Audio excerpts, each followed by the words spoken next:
Bonjour à tous. Je vais commencer le topo qu'on a essayé de composer à plusieurs. Deux radiologues, Pascal Mariani qui est chirurgienne et Sophie qui est anatomopathologiste, pour essayer de faire un petit peu tout le déroulé des événements. Alors, d'accord, donc ça défile pas là. Ok. Comme on vous l'a dit, vous savez que le mélanome uvéal est la tumeur primitive de l'adulte la plus fréquente, avec néanmoins un relativement faible nombre de patients. Donc c'est une maladie rare et elle a une particularité par rapport à d'autres cancers, c'est que quand elle donne des métastases, elle va donner des métastases au niveau du foie et presque exclusivement, dans beaucoup de cas, au niveau du foie. Donc ça, c'est déjà une très grande différence avec beaucoup d'autres cancers qui, quand ils donnent des métastases, vont donner des métastases à beaucoup d'organes, les poumons, les os, les ganglions, le foie, le cerveau. Donc ce n'est pas le cas du mélanome uvéal. Et puis, on sait que ces métastases, elles vont avoir tendance à être plus fréquentes en fonction du stade clinique de la tumeur de l'œil, dont vous a parlé un petit peu Denis en fin de topo, et également en fonction des anomalies génétiques. Et là, quand on parle d'anomalies génétiques, on ne parle pas de choses qui concernent vos gènes, qui pourraient être transmises à des enfants que vous auriez pu hériter de vos parents.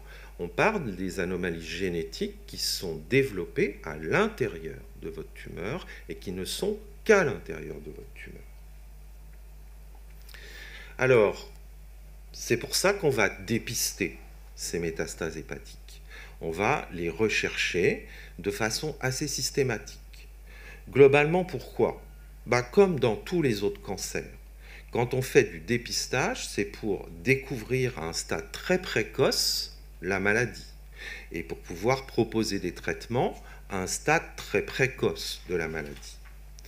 Comme cette maladie a la particularité de donner des métastases exclusivement au foie, on va pouvoir utiliser des moyens de traitement de ces métastases qui peuvent être des moyens locaux, comme par exemple de la chirurgie ou de la destruction par ce qu'on appelle l'ablathermie, par exemple la radiofréquence, la cryothérapie, ou on va pouvoir aussi faire des traitements directement dans les vaisseaux du foie, puisqu'on sait que la maladie elle est localisée dans le foie, en mettant des médicaments à l'intérieur des vaisseaux du foie qui vont traiter exclusivement les lésions dans le foie.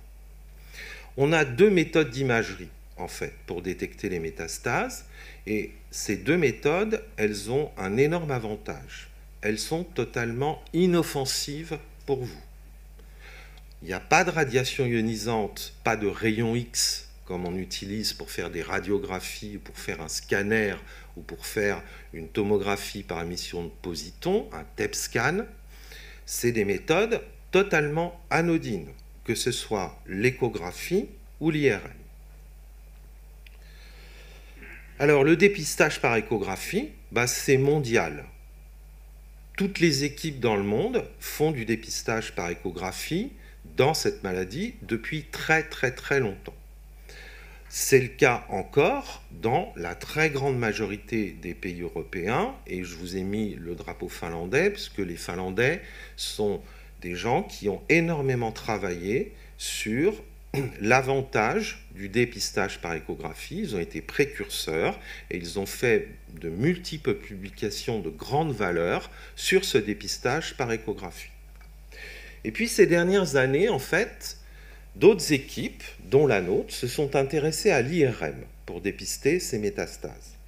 Alors vous voyez, nous on avait commencé par une petite étude pilote en 2015, et puis toutes les équipes actuellement ne font pas de dépistage par IRM, et globalement c'est plutôt les équipes anglo-saxonnes, que ce soit les Anglais ou les Américains, pour des raisons d'ailleurs probablement différentes des nôtres, mais en tout cas, conservez à l'esprit que la majorité des équipes mondiales font du dépistage des métastases hépatiques par échographie et que quelques équipes vont plutôt vers le dépistage par IRM, mais on va faire ça tous les 6 mois et on va l'adapter au risque.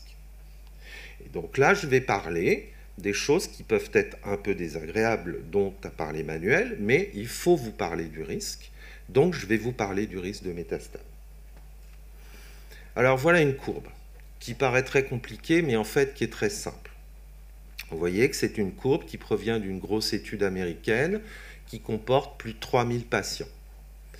Alors en verticale, vous avez la proportion de patients qui n'ont pas de métastase. En horizontal, vous avez le temps. Et le suivi de cette étude, vous voyez, c'est fait jusqu'à 10 ans.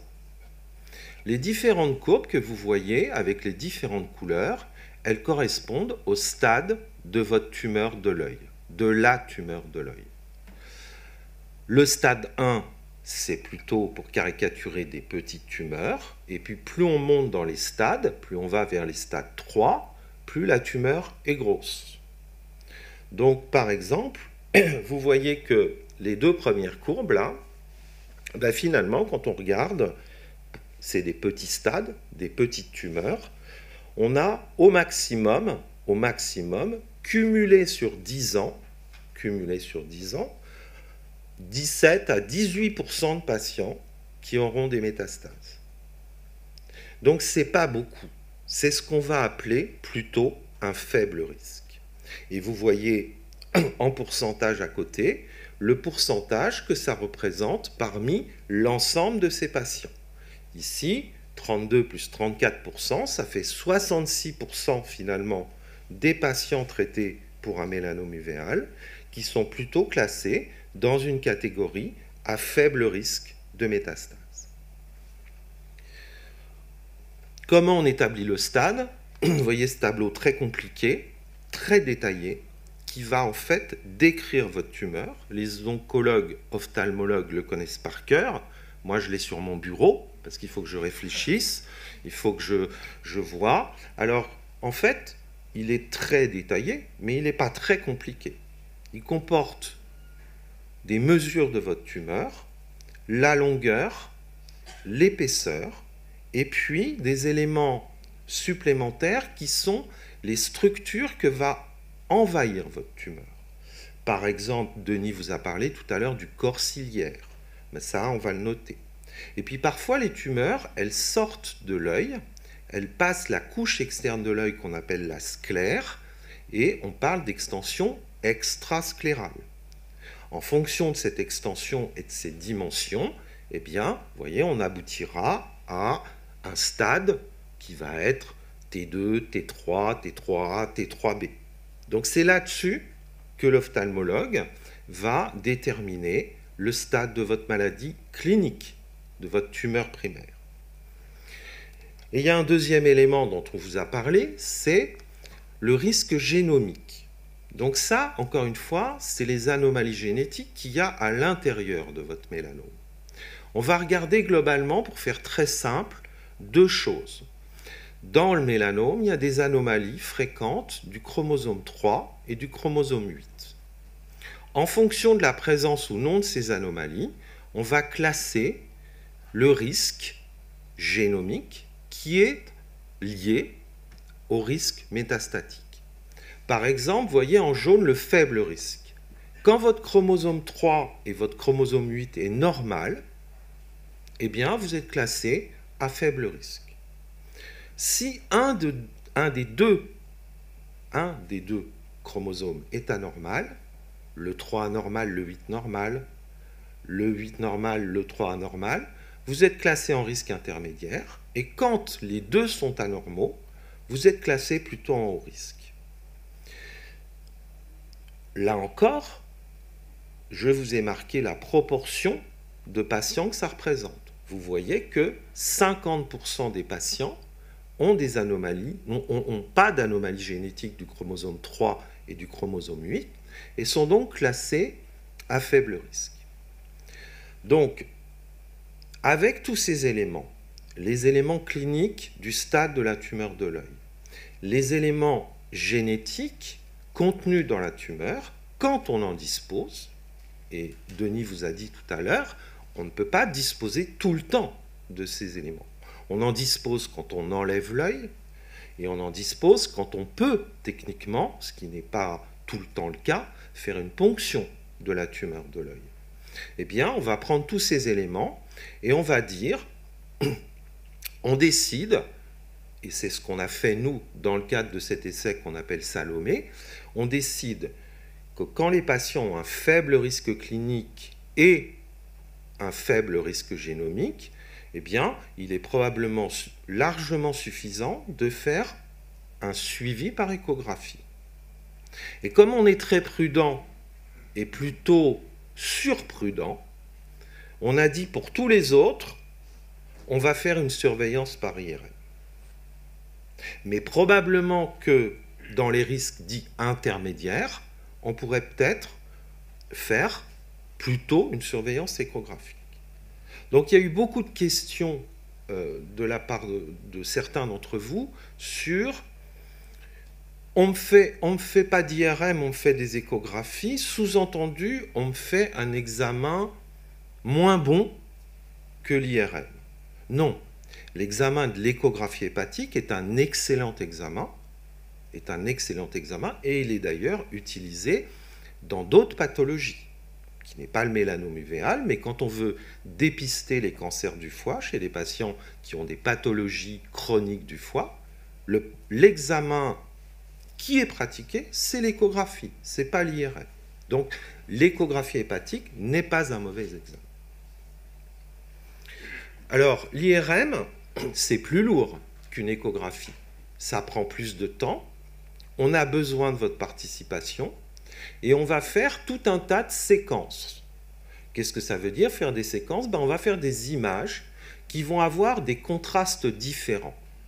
Et ces contrastes différents vont nous montrer des lésions avec des contrastes différents. Et quand on regarde toutes les séquences, on peut arriver au diagnostic, tiens, oui, là, il y a une anomalie, mais elle ressemble à une anomalie bénigne parce que j'ai tel, tel et tel critère. Et puis là, j'ai une autre anomalie, mais elle n'a pas les critères d'anomalie bénigne, donc elle est suspecte. Donc c'est pour ça qu'on vous demande d'arrêter de respirer, et qu'il faut bien faire les apnées parce que sinon les images sont floues et elles n'apportent rien. C'est pour ça qu'on vous injecte un produit de contraste pour finalement avoir les renseignements qu'on a avec un scanner quand on injecte un produit de contraste, c'est-à-dire comment la tumeur se rehausse. Ça dépend de sa vascularisation. C'est comme la tumeur de l'œil là qu'on vous a montré. Les métastases, elles contiennent des vaisseaux, donc elles vont se rehausser de façon différente de lésions bénignes. Ok.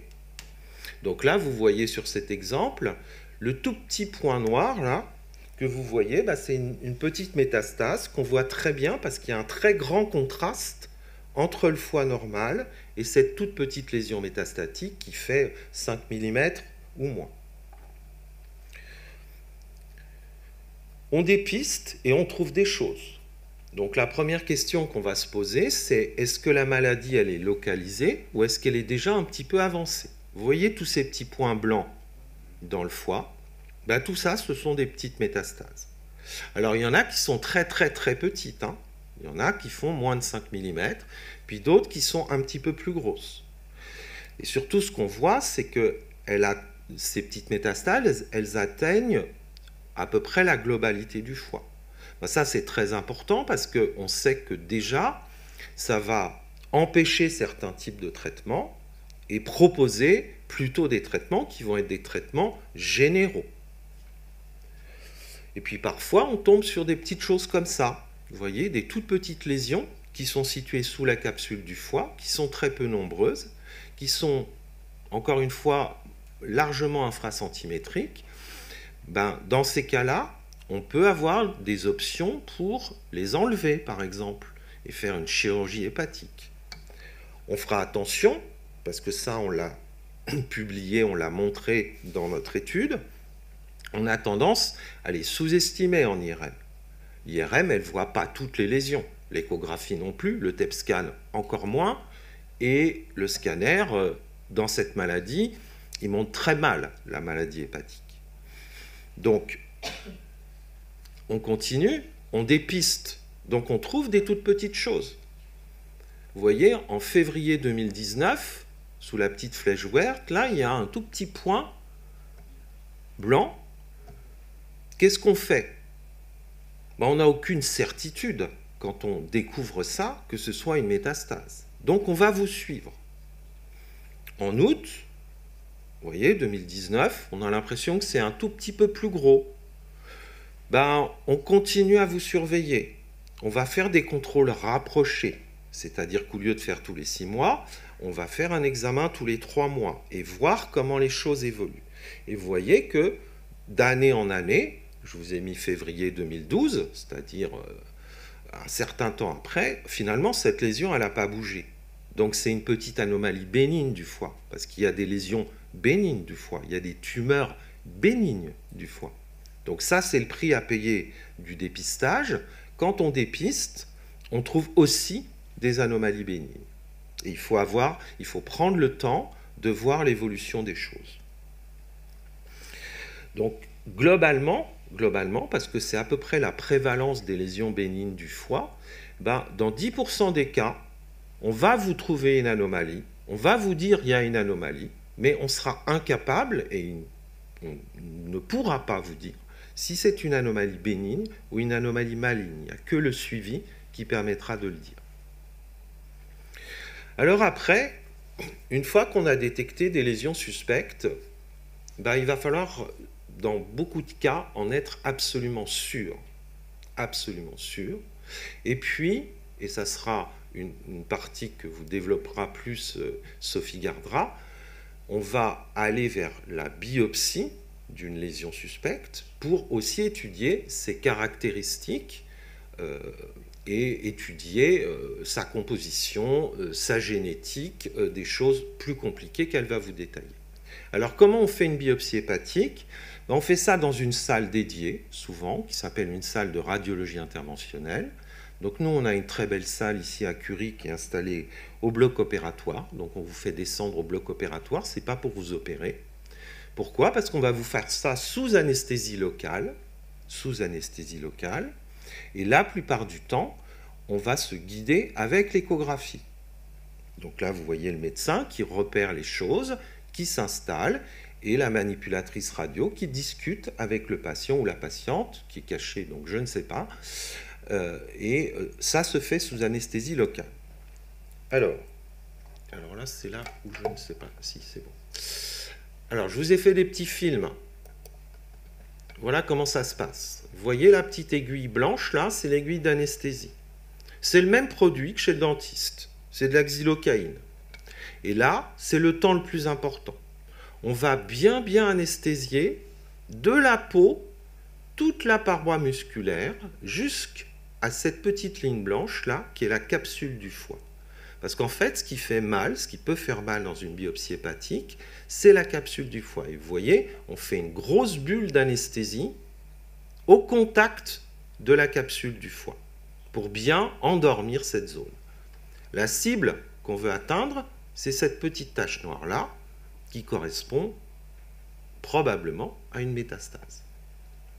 Dans un second temps, on va mettre en place une aiguille guide, ce qu'on appelle une aiguille coaxiale. Et on va la mettre jusqu'au contact de la lésion. Donc en pratique, on va piquer une seule fois le foie. Et cette aiguille, elle va nous servir à passer l'aiguille à biopsie. Et vous allez voir, donc l'aiguille guide est en place, et on va passer dans l'aiguille guide l'aiguille à biopsie. Donc là, normalement, vous voyez pourquoi c'est sous anesthésie locale? Parce que ça bouge tout le temps. Et là, on va avoir besoin de vous. Vous entendez peut-être pas très bien, mais le médecin, il dit bloquer la respiration. Il va ouvrir son aiguille à biopsie. Vous voyez, ça passe derrière la lésion.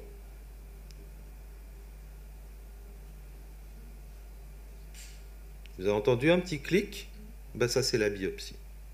Vous avez entendu le patient crier? Voilà. Qu'est-ce qu'on obtient? Un petit prélèvement.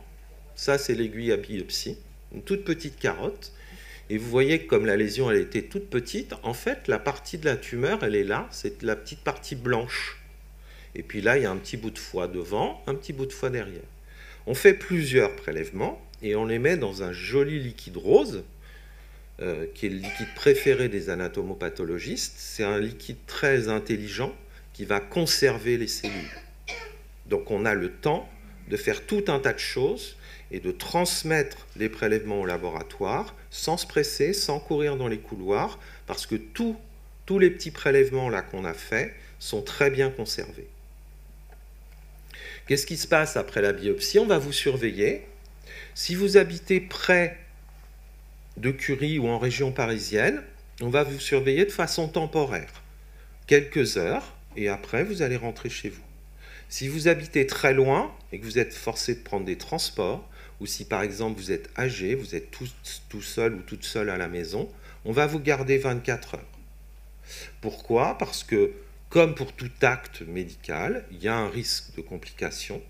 Il est faible, c'est essentiellement un saignement qui peut entraîner un hématome ou des choses comme ça.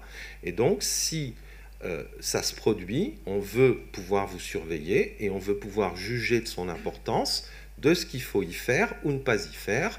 Mais on ne fait pas ça comme ça en ambulatoire, vous ne rentrez pas, vous ne ressortez pas immédiatement après. Alors le problème, c'est que le foie, c'est très très gros. C'est très très gros. Vous voyez ici, j'ai représenté les poumons, le diaphragme, et puis ça, c'est ce qu'on appelle le dôme du foie, c'est la partie toute supérieure du foie. Et là, on a les très gros vaisseaux qui rentrent et qui sortent du foie. Ici, ça c'est la veine cave inférieure, et ça, c'est les grosses veines hépatiques qui drainent le foie. Alors, il y a des choses qu'on n'arrive pas à biopsier. Des toutes petites lésions qui sont situées à la superficie du foie, on ne peut pas. Des lésions un peu plus grosses, mais qui sont situées très très très haut dans le foie, sous le diaphragme, sous le poumon, proche des gros vaisseaux, on ne peut pas. Et dans ces cas-là, et bien souvent, on discute des dossiers et on fait appel au chirurgien. Bonjour à tous, donc je m'appelle Pascal Mariani et je suis donc chirurgien hépatique à l'Institut Curie. Et je vais vous parler donc de la manière que les chirurgiens ont de biopsier des métastases pour avoir un diagnostic. Donc la particularité de ce travail que je vais vous présenter, ce n'est absolument pas pour finalement montrer ce qui est normalement mon métier habituel, qui est d'opérer les patients pour leur enlever toutes les métastases. Là, j'ai comme mission uniquement de faire l'ablation d'une lésion ou la biopsie d'une lésion pour que ce soit envoyé au pathologiste et qu'on comporte un diagnostic. Donc je ne suis pas du tout dans une maladie qui est, avec une ou deux lésions. Je suis déjà dans une maladie un peu étendue où on a pris la décision en réunion qu'il n'y aurait pas de projet chirurgical cherchant à enlever toutes les lésions.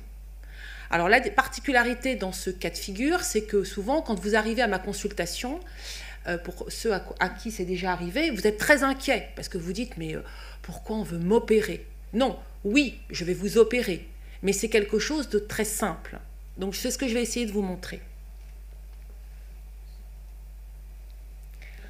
Donc je vais vous opérer en fait sous cœlioscopie, c'est-à-dire en fait que je ne vais pas ouvrir le ventre largement, je vais juste mettre dans votre abdomen du gaz carbonique, du CO2, pour créer un espace de travail, pour pouvoir accéder à votre foie et finalement, un petit peu comme Vincent vous a montré, glisser des instruments dans votre ventre en direct pour aller faire quelque part un peu le même geste que font les radiologues, sauf que c'est une intervention chirurgicale.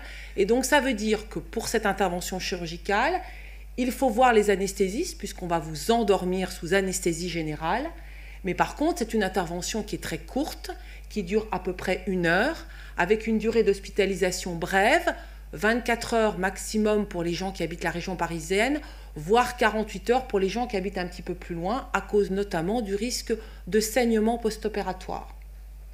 Et ensuite, après avoir rencontré le chirurgien pour faire cette intervention chirurgicale, que vous reverrez aussi durant l'hospitalisation, puisque tout patient opéré en général est revu par son chirurgien le lendemain, voire le surlendemain s'il reste 48 heures. Après, vous ne me reverrez plus. Vous verrez l'oncologue, parce que finalement, le but de tout ça, c'est que finalement que l'oncologue, après que Sophie Gardra ait analysé votre tumeur, si on a répondu qu'il y a des métastases, le traitement dans ce cas de figure sera un traitement qui sera fait par l'oncologue et qui sera un traitement qui vous sera expliqué et suivi par cet oncologue médical. Donc vous êtes au bloc opératoire sous anesthésie générale. Donc ici, je vous ai mis dans la première photo le fait qu'on vous endort de manière classique avec un masque. Et ensuite, comme vous êtes au bloc opératoire, ben vous avez été badigeonné avec de la bétadine, vous avez des champs sur vous et vous avez toute une équipe chirurgicale qui gravite autour de vous. Alors, dans cette petite diapositive, j'avais finalement pris dans mes archives la pénétration d'un orifice de trocar. Donc, vous voyez, là, on est dans le ventre du patient. Ça s'arrête, donc je vais recommencer. Là, vous voyez le foie de manière un petit peu floue. Et là, vous voyez le fameux trocar. C'est finalement les tuyaux. Et finalement, par parallélisme, c'est comme la coaxiale que vous a présenté Vincent. Moi, j'utilise des tuyaux qu'on met vraiment dans le ventre. Et à travers ces tuyaux, j'utilise des instruments pour pouvoir finalement faire ces fameux prélèvements. Donc, je vous remontre une deuxième fois. Donc, vous voyez, ça pénètre l'abdomen. J'ai déjà l'espace de travail avec le gaz carbonique. Donc finalement, vous avez une expansion de votre abdomen qui fait que je ne risque pas, avec ce type de trocar, de perforer éventuellement un organe de votre abdomen. Donc après, moi, je ne regarde plus votre ventre, je ne regarde plus que mon écran de télévision qui se situe à gauche en général du patient. Alors, qu'est-ce que je vois sur cet écran de télévision? Eh bien, en fait, je vois ça. C'est les fameux petits grains sous-capsulaires que vous a montré Vincent. Vous voyez, c'est tout petit, petit, petit. Donc, comment voulez-vous qu'un radiologue atteigne ça? C'est pas possible. Heureusement, les chirurgiens sont là. Eux, ils y arrivent. Et puis là, vous en avez des un peu plus gros. Mais il est situé au niveau de la capsule hépatique. La capsule hépatique, c'est vraiment la membrane qui entoure le foie. Et ça, pour les radiologues, c'est pas possible non plus. Parce qu'en fait, ils n'arrivent pas à atteindre ces lésions. Donc finalement, parce que les lésions sont de toute petite taille, eh bien finalement, on utilise la célioscopie. Là, vous avez un autre cas de figure où vraiment les lésions sont peut-être encore plus petites que les précédentes. Là, à l'inverse, la lésion est plus grosse, elle est vraiment bien noire, mais elles sont à la surface du foie, donc impossibilité pour la radiologie interventionnelle de les atteindre. Donc, on utilise finalement une voie d'abord chirurgicale pour obtenir un diagnostic. Donc finalement, comment on arrive réellement à faire ce prélèvement? Donc j'ai finalement, en général, j'utilise 3 trous. Il y a le trou pour la caméra au milieu, et puis j'ai 2 instruments, une petite pince qui me permet de saisir le foie, et une autre pince qui me sert à couper le foie. Donc comment ça se passe? Alors vous allez voir, il y a un peu de fumée, mais c'est normal parce que ce qui coupe le foie dégage de la fumée. Donc voilà comment ça se présente. Eh bien, cet instrument qui s'appelle un ultracision, finalement, à la fois coupe et en même temps coagule le parenchyme hépatique, qui est quelque chose qui finalement a tendance un petit peu à saigner. Et ici, vous allez voir, c'est un petit peu plus avancé. Donc, une fois que j'ai fini le prélèvement qui se situe ici, eh bien, vous allez voir, je vais pouvoir le saisir avec ma pince. Et une fois que je l'ai saisi, comme ça, tac, hop, je continue à le couper.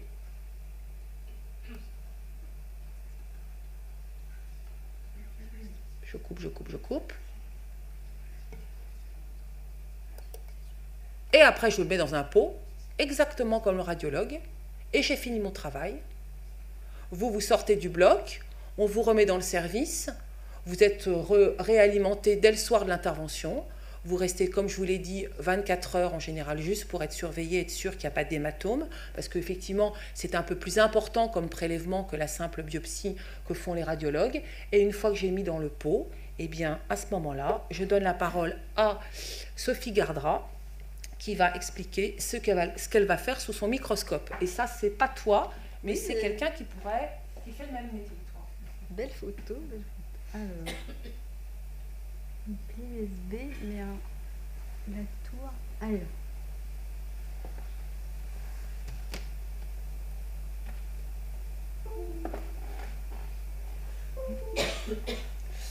Alors. Tac, tac. Je peux la mettre sur le bureau, sinon. Ah oui, comme ça je récupère.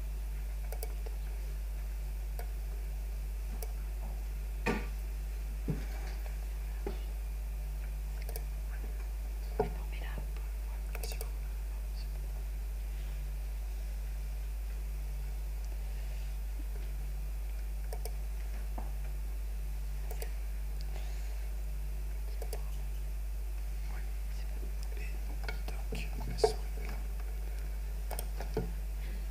Super. Donc, moi, je vais vous présenter le versant anapathe, anatomie cytopathologie. Donc, vous l'aurez deviné, je suis anapathe et je m'appelle Sophie Gardrin.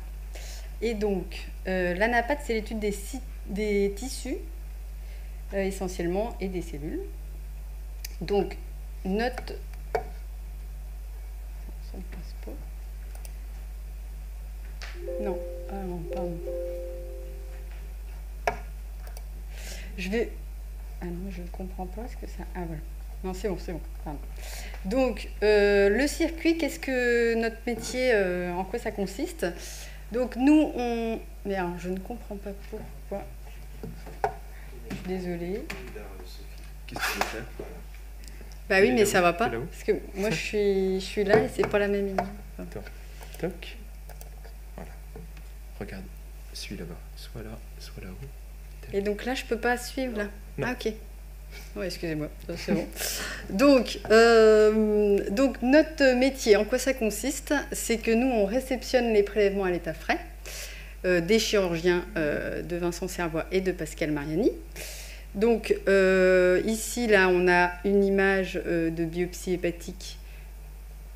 Ma petite souris. De biopsie hépatique, le type de prélèvement qu'on peut recevoir. Donc, aussi, on peut recevoir les énucléations, les exentérations. Mais ici, je vais vous parler des biopsies hépatiques.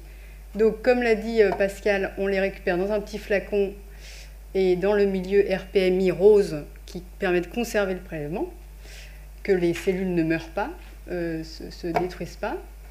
Ensuite, comme elles sont à l'état frais, ça nous permet de faire des prélèvements à l'état frais. Alors, on utilise un prélèvement qu'on va fixer dans le formol. C'est un liquide qui permet de conserver le tissu et de le figer. Qui va vous permettre d'analyser au niveau microscopique. Donc, alors, il y a quand même des étapes avant la microscopie. On l'inclut dans une cassette ici que vous voyez. On appelle ça aussi un bloc. On fait une inclusion en paraffine, ça s'appelle. On coule de la paraffine, la bougie. Ça nous permet de couper ensuite avec des toutes petites, de récupérer des toutes petites lamelles de 3 microns d'épaisseur avec un microtome. Donc ici, on voit un exemple sur ces sortes de lames. Et ensuite, on les colore avec les colorations standards, à savoir HES, hématoxyline, éosine, safran. Donc le H, ça colore les noyaux en violet, éosine, le cytoplasme en rose, et safran en orange, le tissu conjonctif. Donc toutes ces étapes, ça nous permet d'arriver à la microscopie, de l'analyse microscopique.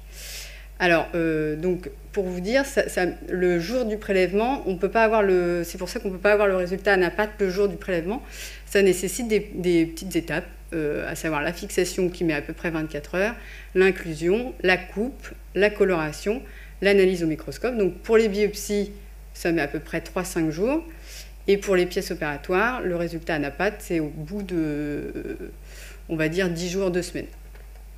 Et lorsque le diagnostic n'est pas facile, on n'arrive pas bien, parce que là c'était des cellules pigmentées, donc on se doute que c'est des cellules mélanocytaires, on peut s'aider d'études complémentaires, à savoir immunohistochimie, c'est des anticorps qui ciblent la population des mélanocytes, donc ils sont ciblés sur ces cellules-là. Donc par exemple, là vous avez un exemple d'un anticorps anti-SOX10 qui marque en rouge les cellules. Moi, je vais vous montrer à plus fort grandissement, parce que là on ne voit pas très bien. Donc c'est une étude complémentaire pour confirmer la nature mélanocytaire. Donc une fois qu'on a fait notre diagnostic de métastase de mélanome uvéal, on se réunit avec d'autres médecins, donc les réunions de concertation pluridisciplinaire, donc les chirurgiens, les radiologues, les oncologues, les ophtalmos, les anapathes, et on discute du diagnostic, du pronostic et de la prise en charge thérapeutique avec une éventuelle inclusion dans une étude clinique. Donc toujours à l'état frais, je reviens, je peux adresser un prélèvement, enfin j'adresse un prélèvement en génétique pour une étude biologie moléculaire. Donc ça c'est très important parce que ça va, le profil génomique avec le chromosome 3 et le chromosome 8 qui vous donne la classe de risque que vous a expliqué Vincent Servois. Donc c'est à cette étape-là que nous on adresse en génétique. Et on fait également de la congélation de la biopsie hépatique pour la recherche et pour d'éventuelles inclusions dans des études cliniques. Donc maintenant, je vais vous illustrer l'étape microscopique. Donc là, ici, vous avez une lame numérisée, parce que maintenant, on numérise les lames. Donc on peut les observer à l'ordinateur. Donc là, c'est une coloration standard HES, donc hématoxyline, éosine, safran. Donc ici, vous avez le parenchyme hépatique en rose normal. Bon, il faut me croire, hein, parce que c'est pas... voilà. Le parenchyme hépatique normal. Et ici, on voit la prolifération tumorale maligne, pigmentée. Donc on va se rapprocher pour être plus... Voilà. Et donc ici, on voit la prolifération tumorale qu'on voyait à faible grandissement pigmenté. Donc là, on est à peu près sûr que c'est un mélanome. Après, on peut céder des anticorps, comme j'ai dit, pour confirmer la nature mélanocytaire. Parce que ça peut être autre chose, ça peut être une lésion bénigne. Bon, là, c'est pas une lésion bénigne, mais ça peut être une métastase d'un autre cancer. C'est pas forcément, en fait, c'est ça l'utilité de l'anapathe, c'est qu'on confirme si c'est bien une métastase de mélanome uvéal.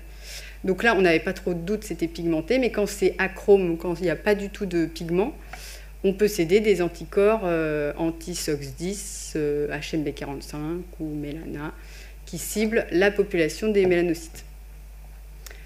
Donc là, on voit, juste pour votre culture, hein, mais après, c'est pas... Mais je ne vais pas rentrer trop dans les détails, mais ici, on voit nos cellules tumorales qui sont volumineuses, le noyau qui est coloré en violet pour hématoxyline, le cytoplasme en rose ici, et le tissu conjonctif en safran ici, en orange. Le pigment au niveau du cytoplasme, la mélanine. Et donc ces cellules, elles sont atypiques. Et elles présentent parfois des mitoses. Donc nous, on donne le type de cellule qu'il s'agit, donc à savoir épithélioïde ou fusiforme. Donc si vous voyez dans un compte-rendu anapathe, maintenant vous saurez ce que c'est. Donc fusiforme, c'est des noyaux allongés. Donc là, ici, on a à gauche les fusiformes. Le noyau allongé, il est en violet, le cytoplasme en rose. Donc là, c'est des cellules fusiformes, donc comme en banc de poisson. Il faut imaginer, hein. C'est très imagé l'anapathe. Et épithélioïdes, c'est des cellules plus volumineuses avec des noyaux nucléolés, donc c'est le petit point au niveau du noyau. Le cytoplasme, le rapport nucléocytoplasmique, il est élevé, et on voit encore notre pigment qui confirme la nature mélanocytaire. Donc nous, notre travail, c'est de typer ces cellules, de donner l'index mitotique, par exemple, la présence ou non de nécrose, de confirmer la nature mélanocytaire, de confirmer le diagnostic, de céder d'anticorps pour confirmer la nature mélanocytaire, mais là je me répète, et une fois que ce diagnostic est fait, on discute avec les chirurgiens, les radiologues, les radiothérapeutes, etc., enfin les ophtalmos, de la prise en charge du patient, enfin de vous. Donc voilà, je pense que j'ai fini mon exposé. Oui, voilà, je vous remercie beaucoup pour votre attention. Et j'espère que c'est un peu plus clair l'anapathe, parce que vous ne nous voyez pas, mais on participe un peu à votre présentation.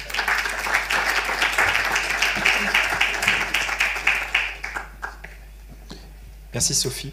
Effectivement, oui, vous ne les connaissez pas, mais en fait, ils vous connaissent quasiment tous, en fait. Ça, c'est assez amusant à savoir, c'est que le jeudi soir, on voit vraiment passer beaucoup des dossiers, beaucoup de dossiers de gens qui vont bien, mais pour lesquels on se pose des questions sur l'IRM, ou même on ne se pose pas de questions, mais on essaye que la première IRM soit relue par le docteur Servois ou par le docteur Ramtohul. Et donc, ils vous connaissent de nom.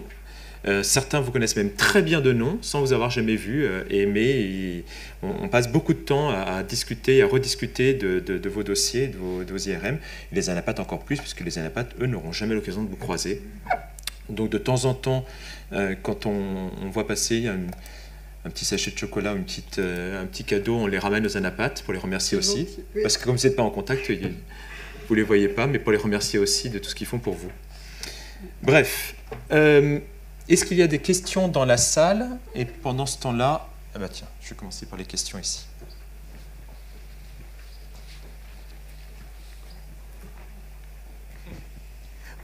Moi. Au niveau du diagnostic, est-ce que vous utilisez l'intelligence artificielle pour affiner votre diagnostic? Alors non, c'est pas utile. Parce que là, on a la méthode... Parce que l'intelligence artificielle, en fait, c'est un grand mot pour dire on numérise les lames. Et après, ça peut être utile pour d'autres choses. J'avais fait une présentation l'année dernière, ou il y a 2 ans, où en fait... Il y a 2 ans. Où en fait, on a fait une étude où on a numérisé beaucoup de mélanomes UVO. Et ça nous a permis de voir que l'ordinateur arrivait à prédire dans quel groupe de risque on est. Voilà, je ne sais pas si je suis très claire. Donc ça nous permet de faire ça. Mais par contre, pour le diagnostic de mélanome UVA, ça ne nous aide pas. Enfin, ça ne remplace pas notre œil de... C'est pas l'ordinateur qui va nous dire c'est un mélanome uvéal. Enfin, pas encore. Après, ça va peut-être venir. Mais... Peut-être que l'ordinateur peut dire c'est un œil. C'est pas la jambe. Donc, voilà. Mais est-ce que... J'ai pas forcément très concentré. Est-ce que tu as dit que depuis fin octobre, vous êtes complètement numérisé? Oui, ça, c'est assez amusant. Oui. Ouais. Bah, ça, c'est quand même assez étonnant. On est l'un des premiers centres à faire ça. C'est assez impressionnant. Aussi, oui. Ouais. Il numérise toutes les lames. Une question là-bas. Oui. J'habite le sud-ouest et moi, je suis suivi à Bordeaux. J'ai subi la protothérapie à Orsay, donc chez vous. Comment je peux savoir si... je vois que la lecture des IRM est quelque chose d'assez délicat finalement, et que je me demande si les gens qui regardent mes IRM à Agen, parce que ça là-bas, est-ce qu'ils ont la même acuité que vous, ou est-ce que, au contraire, ça serait judicieux que vous voyiez mes résultats?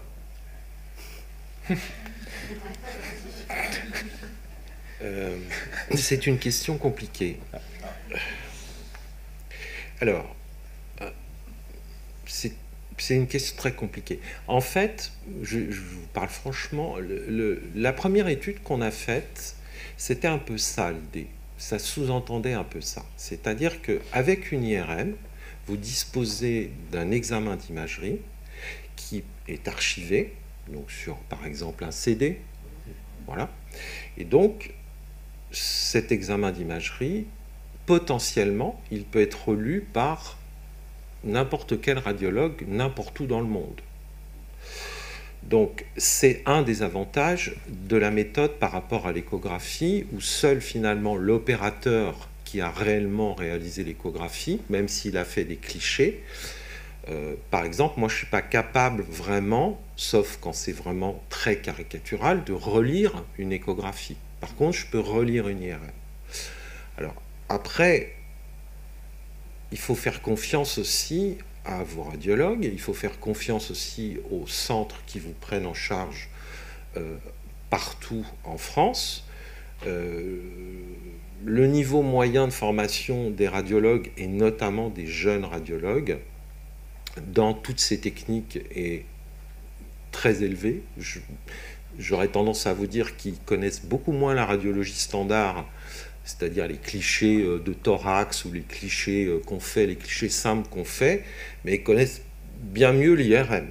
Donc, j'ai pas trop de crainte. Et puis l'autre intérêt aussi, et ça c'est très important, c'est que justement, vous avez un suivi au même endroit, par les mêmes gens, qui ont l'archivage de tous vos examens. Donc, même si on ne sait pas ce que c'est, on trouve quelque chose, on ne sait pas ce que c'est, le radiologue, il peut comparer tous les examens et se dire « Ah tiens, là, il y a une petite chose finalement que je n'avais pas vue. Ah bah oui, mais quand je regarde l'IRM, votre IRM de 2019, finalement, je la retrouve, elle n'a pas bougé. Donc, la probabilité que ça soit une lésion bénigne est très importante. Donc, votre question, elle est complexe parce que finalement, ce n'est pas un examen qu'il faut regarder, c'est tous les examens. Et ça, c'est le principe du dépistage. Le dépistage, c'est je suis le patient le plus longtemps possible, toujours au même endroit, avec les mêmes types de machines. Donc non, je pense qu'il n'y a pas de justification à faire ce qu'on fait dans certains protocoles, c'est-à-dire on fait ce qu'on appelle des relectures groupées en panel, donc il y a un panel d'experts qui va reprendre tous les examens de tous les patients, mais ça se fait dans le cadre d'un essai clinique, mais ça ne se fait pas dans le cadre individuel. Alors le seul domaine où c'est organisé, c'est le dépistage du cancer du sein, par exemple. Dans le dépistage du cancer du sein, toutes les patientes, elles ont des mammographies dans tous les centres de radiologie, partout. Et puis, à l'échelon national, parce que ça a été organisé comme ça, parce que c'est un dépistage national organisé, financé, il y a ce qu'on appelle un deuxième lecteur. Donc, les mammographies, quand les patientes ont leur mammographie dans le cadre du dépistage, elles sont envoyées à un groupe de deuxième lecteur, et le deuxième lecteur confirme ou infirme ce qui a été vu précédemment. Donc il y a une double lecture. Après, dans un cabinet, un gros cabinet de radiologie, finalement, il n'y a quasiment plus de radiologues qui sont installés tout seuls. Donc quand vous allez passer vos examens dans un centre qui est équipé avec un scanner, une IRM, ils sont 10 les radiologues. Et qu'est-ce que vous croyez qu'ils font? Et qu'est-ce que vous croyez que je fais? On passe notre temps à faire ça, c'est-à-dire à nous montrer les choses les uns les autres. Tiens, qu'est-ce que tu penses de ça? Je ne suis pas sûr, etc., etc. Donc finalement, la double ou la triple lecture, vous l'avez, mais sans le savoir. Et voilà, effectivement, faire dans le même centre à chaque fois, c'est quand même très important pour avoir les archives. Les métastases se situent au foie, mais il y a des patients qui ont déjà des métastases au foie au moment du diagnostic de l'œil. Est-ce que c'est courant? Est-ce que des métastases d'emblée par rapport à d'autres cancers? Non, c'est pas très fréquent dans cette maladie. C'est pas plus fréquent que dans d'autres cancers. Ça arrive, et c'est souvent lié quand même à ce que je vous ai montré tout à l'heure, c'est-à-dire au stade de la tumeur de l'œil. Quand la tumeur de l'œil est très très grosse, ça veut dire qu'elle se développe depuis de nombreux mois, voire de nombreuses années, et donc le risque finalement qu'on découvre des métastases quand on a trouvé une très grosse tumeur dans l'œil, ben, il y a une logique. Hein. Après, la proportion comme ça, pour ne pas dire de bêtises, je pense qu'elle est largement inférieure à 10%. Ah oui. Largement, elle doit être de 3-4%, 5% maximum. Moi, je dirais quasiment moins, parce que dans l'étude de nomogramme, on avait, je crois que 5 malades. Dans le papier nomogramme, on avait, je crois, 5 malades synchrones sur les 220. Donc c'est vraiment très très peu fréquent. C'est beaucoup moins que dans d'autres cancers. C'est assez étonnant parce que ça fait des métastases, et pourtant au diagnostic, c'est quand même relativement rare. Cancer du sein, on en voyait plus. Après, je suis un peu biaisé à l'Institut Curie, mais il y avait plus souvent des métastases au diagnostic. Est-ce qu'il y avait des questions dans la salle? Oui.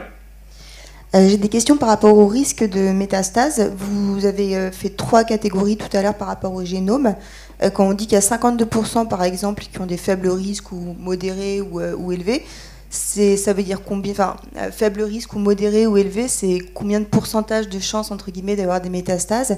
Et j'avais une deuxième question aussi qui est, vous avez arrêté votre schéma après 10 ans, enfin sur un suivi de 10 ans, les petites courbes. Est-ce que ça veut dire qu'après 10 ans, on a le droit de souffler, de se dire qu'on a un petit raid à faire? Alors, ça je pourrais répondre, le risque métastatique, le faible risque. Tiens. Alors, le risque métastatique des faibles risques, il est d'à peu près 5%, il est très très très bas. Alors, le problème qu'on a, c'est que, comme on vous surveille tous, d'abord, on a du mal à arrêter de vous surveiller, donc on continue, notamment quand il y a des échographies, parce que finalement, c'est relativement simple pour vous de faire une échographie. Et alors, la pensée qu'on a développée ces dernières années, c'est de se dire, finalement, les patients qui ont un faible risque, quand ils développent des métastases, souvent, même s'ils sont métastatiques, c'est des patients qui sont plutôt à très bon pronostic dans leur métastase. Parce que souvent, ces métastases sont survenues très tardivement par rapport à l'œil. Et donc, on se dit que ces patients qui ont ce très faible risque, eh ben, il faut vraiment les trouver pour pouvoir leur proposer le meilleur traitement possible. Donc, on est un peu pris à notre propre piège, en fait. C'est vrai ? Hein ? Donc, je pense que... voilà. Et alors, est-ce qu'il faut s'arrêter ? Quand je suis arrivée à Curie, il y a 20 ans, on passait jamais 10 ans de surveillance. Je crois qu'on continue maintenant. Enfin, moi, j'arrête jamais, de toute façon. Mais moi, mais c'est normal, parce que moi, je surveille des patients qui ont déjà été métastatiques et que j'ai opéré. Mais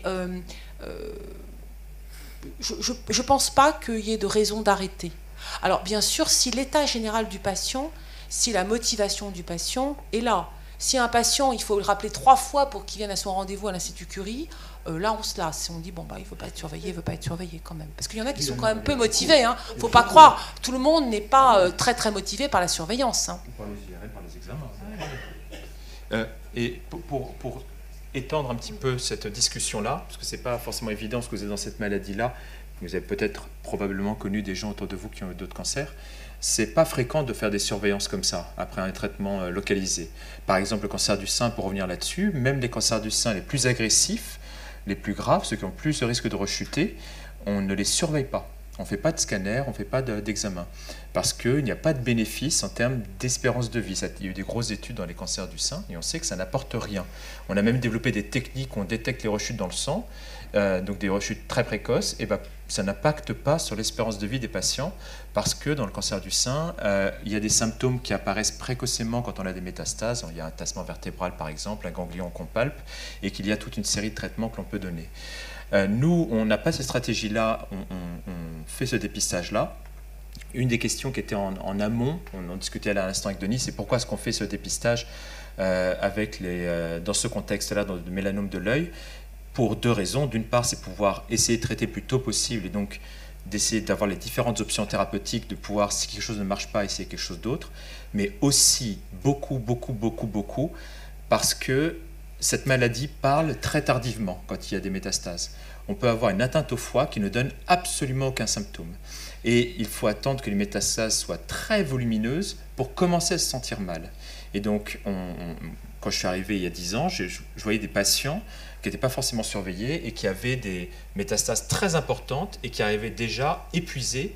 Et ils disaient bien que la dégradation s'était faite en 2 semaines. Donc l'idée, c'est de pouvoir essayer d'éviter ça et de pouvoir prévenir les choses, mais avec tout l'impact dans l'autre sens, qui est tout le stress et l'anxiété qu'on génère à ces examens. Et donc, effectivement, quand un patient ne fait pas ses examens, il y a peut-être aussi quelque chose derrière de vouloir fuir cette question-là. Et à ce moment-là, on peut même continuer de discuter, de se voir de temps en temps, même si ce n'est pas d'examen. Mais bon. Une petite question en bas. Mais quand on est à faible risque avec numéro T3, est-ce qu'on est vraiment à faible risque lorsque de cas, quelle est la probabilité ? Alors, la question des 3 mois, ça c'est une question importante parce que je l'entends régulièrement en consultation. C'est OK, vous faites tous les 6 mois, pourquoi est-ce qu'on ne ferait pas tous les 3 mois plutôt ? Et pourquoi pas tous les 2 mois ? Oui, c'est une question qui est en cours d'étude. Alors, pas dans le protocole qu'on a actuellement qui est cadré sur un rythme de surveillance tous les 6 mois, mais les Américains sont en train, entre guillemets, de tester une surveillance tous les 3 mois pour les patients, mais cette fois-ci à très haut risque. Vous voyez ? Les hauts risques ou des très hauts risques ? Les vraiment très hauts risques. On n'a pas vraiment la réponse à ça pour l'instant.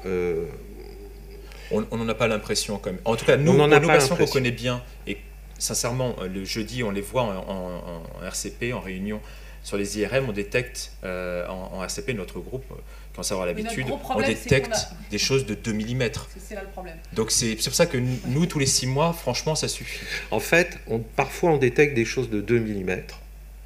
En fait, nous, on fait le processus inverse des Américains. Les Américains, ils ont dit tous les 3 mois. Pouf, ok. Nous, on fait le processus inverse. On détecte tous les 6 mois. On trouve quelque chose qui fait 2 mm. On fait un contrôle à 3 mois. Puis après, on refait un contrôle à 3 mois. Puis après, on dit c'est stable. On se dit c'est stable, donc c'est stable sur 6 mois. Donc on repasse sur 6 mois. 6 mois, c'est stable, et ben on continue. voyez? Donc en fait, on fait le processus dans nos RCP, on fait le processus, mais à l'inverse, non protocolisé, si vous voulez. On s'adapte vraiment à ce qu'on a vu et on cherche l'évolution parce qu'on trouve des choses qu'on ne peut pas atteindre, qu'on ne peut pas caractériser. Mais ça, c'est le problème général, quel que soit le dépistage. On détecte des lésions bénignes dans les dépistages. Et un autre mot aussi qu'on dit souvent en consultation, pas d'inquiétude quand vous faites votre IRM en ville et qu'on dit qu'il y a quelque chose qui est apparu. Très sincèrement, dans beaucoup de cas, à l'œil je dirais la moitié des cas, soit ce quelque chose n'est pas réel quand on le relit, soit c'est quelque chose qui était déjà présent avant et qui n'a pas bougé, soit c'est quelque chose qui effectivement on voit mieux là et qu'on verra peut-être moins bien la fois prochaine et qui en fait est quelque chose de bénin. Donc quand il y a quelque chose à l'IRM dans le compte-rendu en ville, pour ceux qui sont suivis ici, même pour ceux qui sont suivis ailleurs, ça va être le même processus, ne vous inquiétez pas, essayez de vous tempérer en repensant à ce que je vous ai dit et en vous disant c'est peut-être pas si catastrophique que ça, on va tranquillement revoir ça avec le radiologue, l'oncologue et tout ça. Et puis en plus, l'autre chose, c'est qu'en fait aussi, nous on intègre des données que le radiologue de ville n'a pas. Par exemple, quand on a les données sur le stade de la tumeur de l'œil, il sait que vous avez un mélanome uvéal, ça il le sait. Il sait que ce qu'on surveille, c'est l'apparition de métastases hépatiques. Ça, il le sait. Mais il n'a pas forcément le détail de votre tumeur. Si c'est une toute petite tumeur, vous êtes à faible risque. Donc, le réel risque, en détectant un truc de 3 mm, ça soit une métastase, il est très faible. Ça, il ne le sait pas. Et il a encore moins le risque génomique, qu'on a d'ailleurs, nous, pas toujours non plus. Oui, et nous, on va interpréter l'IRM En fonction de ça. En fonction de ça. Il y a toute cette dimension-là qu'il faut prendre en compte. J'avais en tête deux petites questions peut-être avant. Alors celle-là, je la garde pour après. Et l'autre question avant, c'était oui, quand on a une petite tumeur, mais avec un haut risque génomique ou vice-versa, quel est le risque qui l'emporte? Ça, c'est une question ouverte. Ça, on ne sait pas. On sait bien répondre quand on a les deux qui sont en faible, les deux quand ils sont en haut, quand ils sont discordants. C'est une question globale en cancérologie, parce qu'il n'y a pas que dans ces pathologies-là où on se pose ce genre de questions. On ne sait pas, et donc nous, on surveille comme le plus haut des risques. Donc vous voyez, vous avez entendu Vincent, en fait, en gros, il faut être faible pour surveiller par échographie. Dès qu'il y a le moindre risque qu'on trouve un peu intermédiaire, on bascule sur des IRM et sur un suivi plus rapproché. C'est la diapo que vous avez oui. Là. Hein. En fait, on surveille, on sursurveille probablement une grande partie d'entre vous. Une dernière question. Vous parlez des métastases au foie, et qu'en est-il des autres organes, comme les poumons par exemple?